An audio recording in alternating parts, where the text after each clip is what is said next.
Welcome back on our YouTube channel inspiring classes, जिसमें आज की वीडियो में हम लोग एक्टिव पैसिव वॉइस की सीरीज में फ्यूचर परफेक्ट कॉन्टिन्यूअस टेंस के एक्टिव वॉइस को पैसिव वॉइस में बदलना जानेंगे। तो पिछली वीडियो में फ्यूचर इंडेफिनिट, फ्यूचर कॉन्टिन्यूअस और फ्यूचर परफेक्ट में हम लोगों ने विल और शैल के बारे में जान लिया है। बहुत सी तमाम चीज़ों के बारे में जानकारी हम लोगों ने ले लिया है। यहाँ मैं थोड़ी सी जानकारी स्ट्रक्चर के माध्यम से आप लोगों तक पहुँचा देना चाहूँगा कि यहाँ पर जो स्ट्रक्चर दिया गया है कि सब्जेक्ट और सब्जेक्ट के अकॉर्डिंग विल या शैल, जैसा कि अगर फर्स्ट पर्सन प्रोनाउन है तो उसके साथ शैल, और सेकेंड पर्सन और थर्ड पर्सन प्रोनाउन है तो उसके साथ विल का प्रयोग करना है। उसके बाद से मैंने बताया कि हैव का प्रयोग होता है और हैव के साथ हमेशा बीन आता है, क्योंकि हैव एक ऐसा वर्ब है जिसके साथ हमेशा थर्ड फॉर्म आता है, तो उसके साथ बीन आया है। उसके बाद से बीन के बाद से इस फ्यूचर परफेक्ट कॉन्टिन्यूअस टेंस में मेन वर्ब में आईएनजी आता है, और ऑब्जेक्ट के बाद अगर हमें ज़रूरत पड़े समय की तो उसके लिए हम फ्रॉम या फार का प्रयोग करते हैं। जैसा कि प्रेजेंट परफेक्ट कॉन्टिन्यूअस और पास्ट परफेक्ट कॉन्टिन्यूअस में फ्रॉम के जगह पर सिंस हुआ करता था, जबकि इस फ्यूचर टेंस में सिंस के जगह पर फ्रॉम का प्रयोग करेंगे। फार में कोई परिवर्तन नहीं होगा।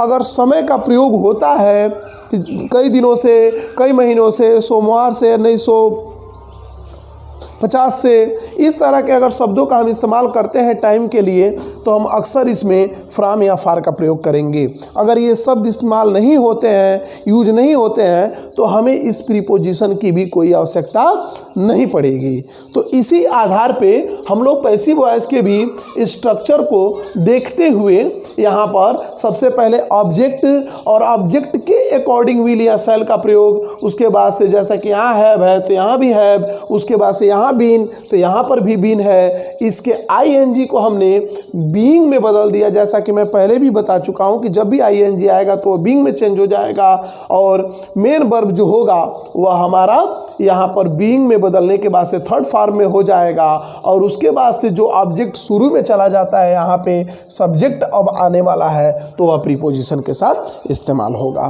तो अब इसी स्ट्रक्चर को हम लोग ध्यान में रखते हुए फ्यूचर परफेक्ट कॉन्टिन्यूअस टेंस के एक्टिव वॉइस से पैसिव वॉइस में बदलना जानेंगे। तो शुरू करते हैं एग्जाम्पल्स के द्वारा, और examples future perfect continuous tense का कुछ इस तरह से रहेगा।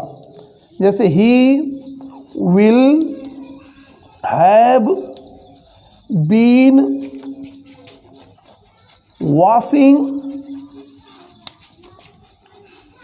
हिज क्लॉथ्स, और अगर समय की आवश्यकता हो, कुछ देना हो, तो हम फ्रॉम या फार का प्रयोग, अगर निश्चित समय है तो फ्रॉम और अनिश्चित समय है तो फार का प्रयोग करेंगे।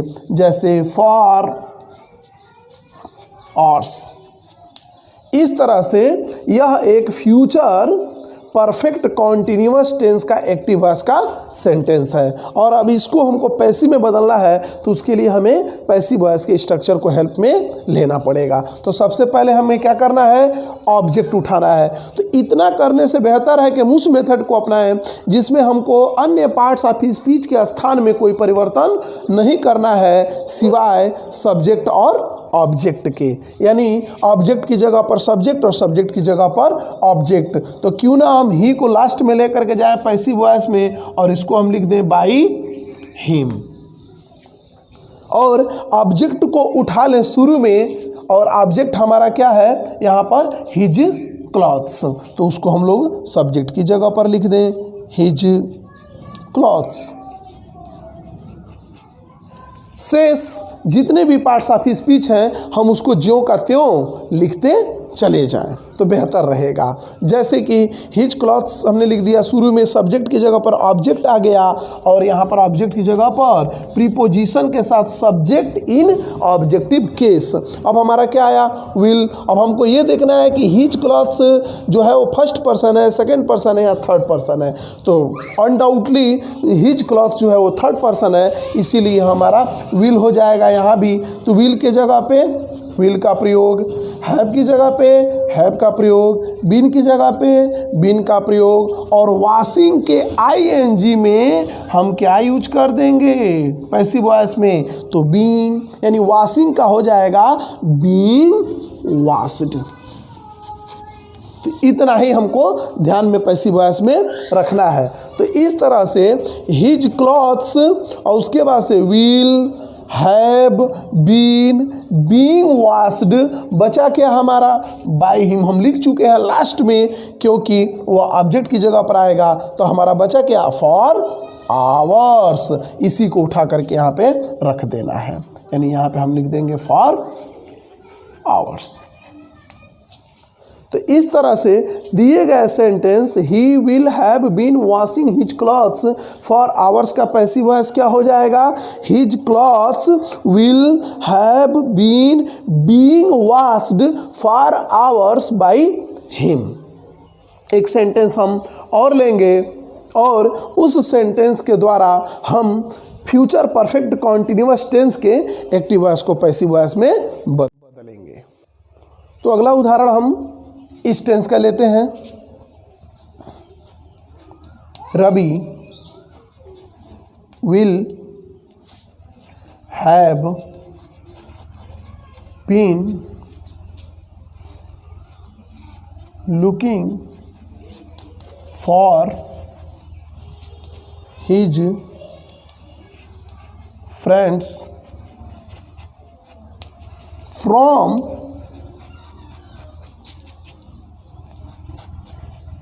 मंडे। चूंकि एक बार और मैं बता देना चाहूँगा कि इस टेंस का पैसिव वॉइस अनकॉमन है, क्योंकि ये बहुत बड़ा सेंटेंस हो जाता है और इसका पैसिव वॉइस बनाने का बहुत एक तरह से कॉमन बातें नहीं होती, इसलिए अनकॉमन है। लेकिन अगर ज़रूरत पड़े इसको पैसिव वॉइस में बदलने के लिए तो हम बदलना सीख रहे हैं और सीखेंगे और जानेंगे भी। तो इस वाक्य का जो पैसिव वॉइस होगा पुनः हम वही प्रक्रिया अपना करके इसको क्या करेंगे पैसिव वॉइस में बदल देंगे। यानी रवि के जगह पर हमारा, यानी सब्जेक्ट की जगह पर हमारा क्या आ जाएगा ऑब्जेक्ट आ जाएगा। ऑब्जेक्ट क्या है हिज फ्रेंड्स, शुरू में हमारा क्या हो जाएगा हिज फ्रेंड्स। चलिए भाई, हम लोगों ने देख लिया कि सब्जेक्ट की जगह पर ऑब्जेक्ट हो गया, तो इसका मतलब यह हुआ कि इस ऑब्जेक्ट की जगह पर सब्जेक्ट को रखना है लास्ट में प्रीपोजिशन के साथ। तो बाई रवि, बीच में हमने क्या बताया कि जितने भी पार्ट्स ऑफ स्पीच हैं उनके स्थान में कोई परिवर्तन नहीं करना है। तो ज्यों कहते हो हम उस पार्ट ऑफ स्पीच को उतारते हैं यहाँ पे उसके सामने विल के नीचे विल, क्योंकि फ्रेंड्स क्या है थर्ड पर्सन में है। हैव के नीचे हैव, बीन के नीचे बीन, और मैंने क्या बताया कि जो यहाँ पे मेन वर्ब में आईएनजी फॉर्म है उसको थर्ड फॉर्म में चेंज करना है बीइंग के साथ, तो लुकिंग हो जाएगा आपका बीइंग लुक्ड। शेष अन्य पार्ट ऑफ स्पीच में कोई परिवर्तन नहीं, यानी फार के जगह पर फार और फ्रॉम मंडे के जगह पर फ्रॉम मंडे। यानी हमको शुरू में सब्जेक्ट की जगह पर ऑब्जेक्ट को रखना है और लास्ट में एकदम ऑब्जेक्ट की जगह पर इस सब्जेक्ट को प्रीपोजिशन के साथ रखना है। बीच में जितने भी पार्ट्स ऑफ स्पीच है उनमें कोई परिवर्तन हम नहीं करेंगे।